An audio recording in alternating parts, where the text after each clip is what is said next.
নমস্কাৰ আপোনালোকে চাই আছে ইউটিউব ইউটিউব চেনেল যিসকল ছাত্ৰ ছাত্ৰী গুৱাহাটী বিশ্ববিদ্যালয়ৰ অধীনত ফুৰিয়াৰ আণ্ডাৰগ্ৰেজুৱেট প্ৰগ্ৰেমৰ 4th সেমিষ্টাৰ পৰীক্ষা দিছিলে তেওঁলোকে এটা প্ৰশ্ন সঘনাই সুধি থকাটো পৰিলক্ষিত হয় যে তেওঁলোকৰ যি পৰীক্ষাৰ ফলাফল আছে ফলাফল কেতিয়ালৈকে ঘোষণা কৰিব ইয়াৰ ওপৰত এই ভিডিঅ'টোত আলোচনা কৰিব বিচাৰিছো আগৰিছো আপোনালোকক এই ভিডিঅ'টোৱে কিছু পৰিমাণে হলেও উপকৃত কৰিব কিন্তু ভিডিঅ'টোৰ আগলৈকে যোৱাৰ আগত যদিহে আপোনালোকে এতিয়ালৈকে এই ইউটিউব চেনেলটো সাবস্ক্ৰাইব কৰা নাই তেতিয়াহ'লে অনুগ্ৰহ কৰি আপোনালোকে এই ইউটিউব চেনেলটো সাবস্ক্ৰাইব কৰি ল'ব গতিকে এটা কাজিৰমি মূল ভিডিঅ'টো আৰম্ভ হলো এটা আছে গুৱাহাটী বিশ্ববিদ্যালয় আজি এখন নটিফিকেশন দিছে আৰু এই নটিফিকেশনখন দিয়া হৈছে যিসমূহ আমাৰ মহাবিদ্যালয় আছে সেই মহাবিদ্যালয়সমূহলৈকে আৰু এই নটিফিকেশনখনতনো কি কথা কৈছে আৰু ইয়ে আপোনালোকক আপোনালোকৰ যে পৰীক্ষাৰ ফলাফল আছে ফলাফলক কেনেকৈ প্ৰভাৱ পেলাব হেতু এই ভিডিঅ'টোত জনাম এতিয়া এই যে নটিফিকেশন আছে নটিফিকেশনখন আপোনালোকৰ কি লিখাইছে এটা চাওকচোন ইয়াত লিখে this is to inform you that the internal practical theory marks of 4-year undergraduate program BA semester 4th examination 2025 of the following colleges are yet to be uploaded. So the concerned colleges are requested to upload the marks immediately. So as to avoid the result to be withheld, it is further to inform you that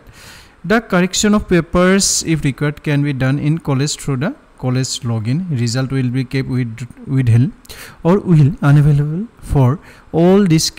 cases where internal practical theory mark will not available. For any correction of grade sheet of 4-year undergraduate program batch 2023-24, hard copies of applications will not be accepted in the GU office. For resolving such cases, colleges are required to mail the details as per the format against notification issued by university. The portal for uploading the internal practical and theory marks of 4-year undergraduate program BA semester 4th examination will be kept open till 8 September 2025. গতিকে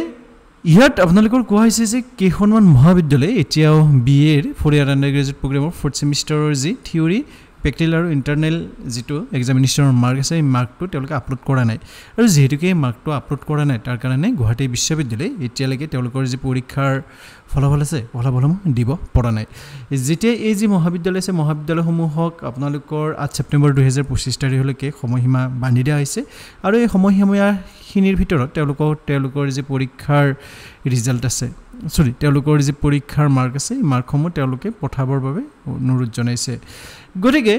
যেতিয়া যি mark আছে মাৰ্কসমূহ upload কৰিব তাৰ পিছত তেওঁলোকৰ যি পৰীক্ষাৰ ফলাফল আছে ফলাফলসমূহ ঘোষণা কৰিব গতিকে 8 তাৰিখলৈকে তো আপোনালোকে পৰীক্ষাৰ ফলাফল নাপায় গতিকে তাৰ পিছত আপোনালোকৰ যি পৰীক্ষাৰ ফলাফল আছে ফলাফল পাব যেতিয়াই পৰীক্ষাৰ ফলাফল দিব তেতিয়াই মই আপোনালোকৰ বাবে পৃথক এটা ভিডিঅ লৈ আহিম তাৰ বাবে আপোনালোকে এই ইউটিউব চেনেলটো সাবস্ক্ৰাইব কৰি থৈ দিব